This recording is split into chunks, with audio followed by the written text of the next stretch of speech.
দিনটা ছিল ২০০৪ ১৫ই আগস্ট। এমন একটা লোকের ফাঁসি দেওয়া হয়, যতক্ষণ না তার ফাঁসি দেওয়া হয়েছিল ততক্ষণ মানুষের মনে রাগ কমেনি। কিন্তু ফাঁসির পর এমন অনেক তথ্য পাওয়া যায় যার ফলে সাধারণ মানুষ দুটো ভাগে ভাগ হয়ে যায়। কিছু লোক বলে মানুষটাকে ফাঁসানো হয়েছিল সে গরিব বলে, আসলে সে নির্দোষ ছিল। আর অন্যদিকে কিছু লোক বলে সে অপরাধী ছিল, তাকে ফাঁসি দেওয়াই সঠিক কাজ হয়েছে। তো নমস্কার বন্ধুরা, আমি কুনাল আর আপনাদের স্বাগত জানাই ক্রাইম স্টোরি বেঙ্গলিতে। আশা করছি আপনারা সবাই ভালো আছেন। আজকের গল্পটা ধনঞ্জয় চ্যাটার্জির ফাঁসির গল্প। সত্যিই কি ধনঞ্জয় চ্যাটার্জি দোষী ছিল, নাকি তাকে ফাঁসানো হয়েছিল সে গরিব ছিল বলে? পুরো গল্পতে তার জীবনী সম্পর্কে জানবো আমরা। তো চলুন শুরু করা যাক ভিডিওটা। ঘটনাটি শুরু হয়েছিল পশ্চিমবঙ্গের রাজধানী কলকাতাতে। কলকাতার ভবানীপুরে আনন্দ অ্যাপার্টমেন্ট বলে একটা বিল্ডিং ছিল, যার ৩ তলায় ৪ জন সদস্যের একটা পরিবার থাকতো, যার মধ্যে নাগরদাস পাড়িক ওই পরিবারের হেড অফ দ্য ফ্যামিলি, যার স্ত্রীর নাম ছিল যশোমতী বেন ও ছেলে ভবেশ পাড়িক ও মেয়ে হেতল পাড়িক। সাল ১৯৮৭ সালে এই পরিবারটি গুজরাট থেকে ভবানীপুরে চলে আসে। নাগরদাসের একটা সোনার দোকান ছিল, যেটা কলকাতায় রমরমিয়ে চলছিল। নাগরদাসের মেয়ে হেতাল ওয়াল ল্যান্ড গোল্ড স্কুলে পড়াশোনা করত, যেটা কলকাতার মধ্যেই ছিল। নাগরদাস পরিবার আনন্দ অ্যাপার্টমেন্টে আসার আগে আনন্দ অ্যাপার্টমেন্টের সিকিউরিটি এজেন্সি ১৯৮৭ সালে একজন সিকিউরিটির লোক রাখে, যার নাম ছিল ধনঞ্জয় চ্যাটার্জি, যার জন্ম পশ্চিমবঙ্গের কুলদেহী গ্রামে হয়েছিল। ধনঞ্জয় ১৯৮৭-তে পারেখ ফ্যামিলি আসার আগে সেই ফ্ল্যাটে কাজে যোগ দিয়েছিল। ধনঞ্জয়ের মর্নিং শিফট ছিল, মানে সকাল ৬টা থেকে দুপুর ২টো পর্যন্ত তার কাজ শেষ হয়ে যেত। এরপর সাল ১৯৮৯-তে ধনঞ্জয় একটা মেয়েকে বিয়ে করে, যার নাম পূর্ণিমা। সে অঙ্গনওয়াড়িতে ১২০০ টাকা প্রতি মাসের হিসাবে কাজ করত।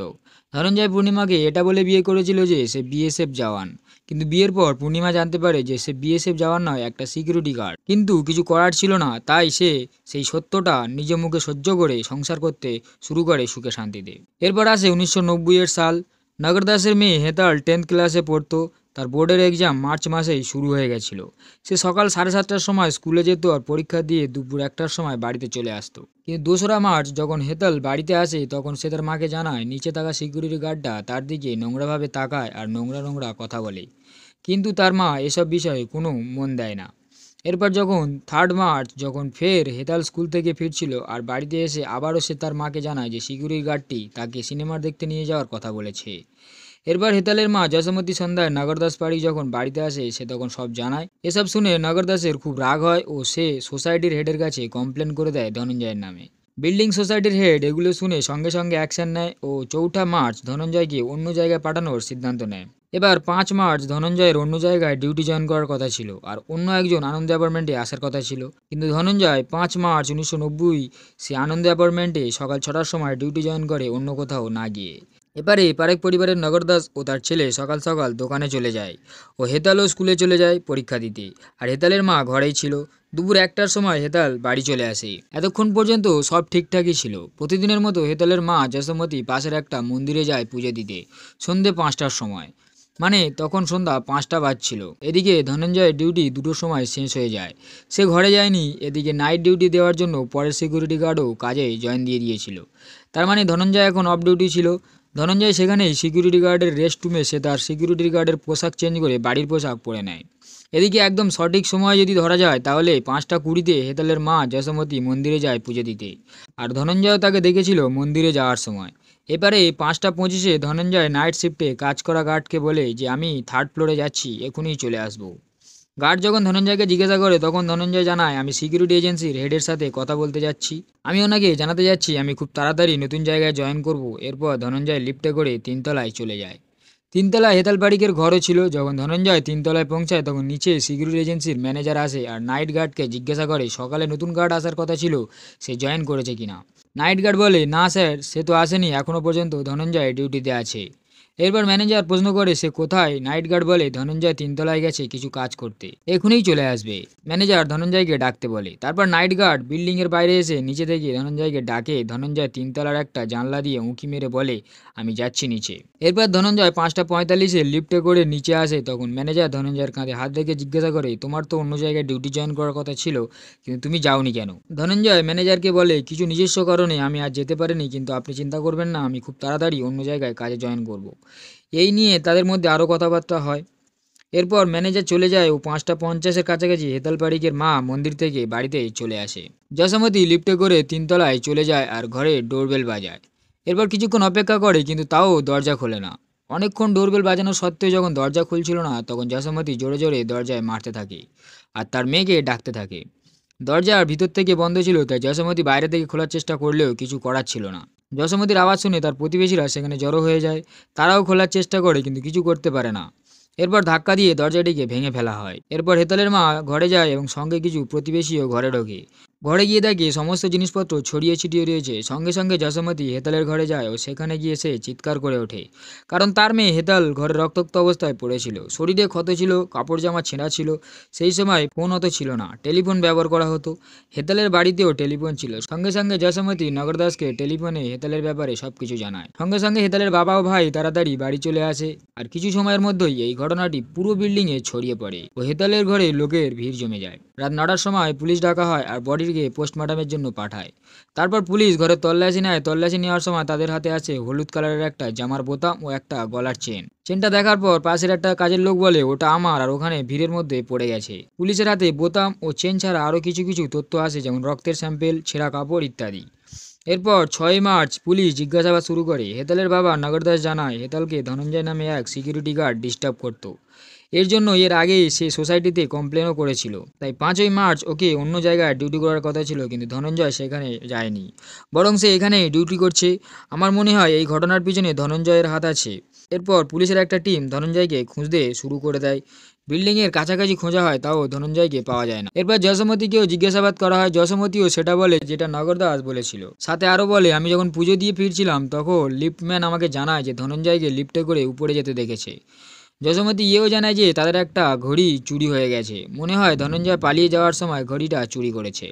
এরপর যখন লিফটম্যানকে জিজ্ঞাসা করা হয় তখন সে জানায়, আমি ধনঞ্জয়কে হেতালের ঘরের সামনে নয় বরং লিফটে করে নিচে আসতে দেখেছি 5টা 45 মিনিটে। এরপর পুলিশ বলে ধনঞ্জয় কটার সময় উপরে গেছিল। লিফটম্যান জানায়, আমি তাকে উপরে যেতে দেখিনি, সেই সময় আমি বাথরুমে গিয়েছিলাম। কিন্তু প্রশ্নের কথা এটা হলো যে যখন হেতালের মাকে প্রশ্ন করা হয় তখন সে জানায় লিফটম্যান ধনঞ্জয়কে উপরে উঠতে দেখেছে, কিন্তু লিফটম্যান এখানে নিজেই বলছে সে শুধু নিচে নামতে দেখেছে, উপরে ওঠার সময় সে বাথরুমে ছিল। মানে এখানে যশোমতি ব্যান মিথ্যে কথা বলছিল। এরপর পুলিশ নাইট গার্ডকে জিজ্ঞাসাবাদ করে। তখন গার্ড বলে 5টা 25-এ ধনঞ্জয় 3তলায় যায় আর সেই সময় আমাদের ম্যানেজার আসে আর আমি ধনঞ্জয়কে ডাকি 5টা 45 নাগাদ। ধনঞ্জয় সঙ্গে সঙ্গে নিচে চলে আসে। এরপর সিকিউরিটি এজেন্সির ম্যানেজারকে জিজ্ঞাসাবাদ করে পুলিশ। ম্যানেজার বলে ধনঞ্জয়কে 5 মার্চ অন্য জায়গায় জয়েন করার কথা ছিল, কিন্তু সে করেনি, বরং সে আনন্দ অ্যাপার্টমেন্টেই কাজ করছিল। আমি যখন তাকে প্রশ্ন করি ধনঞ্জয় আমাকে বলেছিল তার গ্রামের বাড়িতে একটা বাচ্চার জন্মদিন ছিল, তাই সে গ্রামের বাড়িতে যাবে, তাড়াতাড়ি সে অন্য জায়গায় জয়েনও করবে। 5ই মার্চ সন্ধ্যায় তার গ্রামের বাড়িতে যাওয়ার কথা ছিল। সে সুটকেসও প্যাক করে একেবারেই কাজে এসেছিল। কাজ শেষ করেই সে বেরিয়ে যাবে ঠিক করেছিল, কিন্তু 2টোর সময় কাজ শেষ হয়ে যাওয়ায় তার হাতে কিছুটা সময় ছিল, তাই সে বিল্ডিংয়েই ছিল। এরপর সিনেমা দেখে ও সন্ধ্যায় গ্রামে রওনা দেয়। এদিকে হেতালের পোস্টমর্টম রিপোর্ট চলে আসে। তাতে জানা যায় হেতালকে ছুরি মারা হয়েছিল, তার আগে তার গলা টেপাও হয়েছিল। ডাক্তারদের হেতালের শরীরে সেক্সুয়াল ইন্টারকোর্স মানে শারীরিক সম্বন্ধ স্থাপনের চিহ্নও পেয়েছিল। ছুরির ক্ষত ছাড়াও আরও অনেক ক্ষত ছিল সেখানে। কত জায়গায় ছুরি মারা হয়েছে তা আপনারা ছবিতে দেখতেই পাচ্ছেন। 5ই মার্চ এই ঘটনাটি ঘটে। এরপর 12ই মে মানে 2 মাস পর পুলিশ ধনঞ্জয়কে গ্রাম থেকে গ্রেপ্তার করে। এরপর ধনঞ্জয়ের বাড়িতে তল্লাশি করা হয় ও সেখান থেকে পারেখ ফ্যামিলির চুরি হওয়া ঘড়িটা ও ঘটনার দিন পড়া ধনঞ্জয়ের জামাটিও সেখান থেকে পাওয়া যায়। এবার আপনি ভাবতেই পারেন যে ধনঞ্জয় প্রথমে হেতলকে মারে, তারপর ঘড়িটা চুরি করে ও তার কাপড় জামা পাল্টে ফেলে, কারণ সে গ্রামে যাবে বলে ব্যাগ সঙ্গে নিয়ে এসেছিল।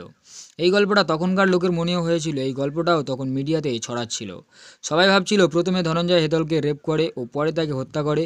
সবার মনে রাগ আরও বেড়ে যাচ্ছিল, কারণ একটা সিকিউরিটি গার্ড 14 বছরের একটা মেয়ের সাথে এই রকম নোংরা কাজ করেছে। এরপর সাধারণ মানুষ রাস্তায় নামে ধনঞ্জয়ের ফাঁসির দাবি নিয়ে।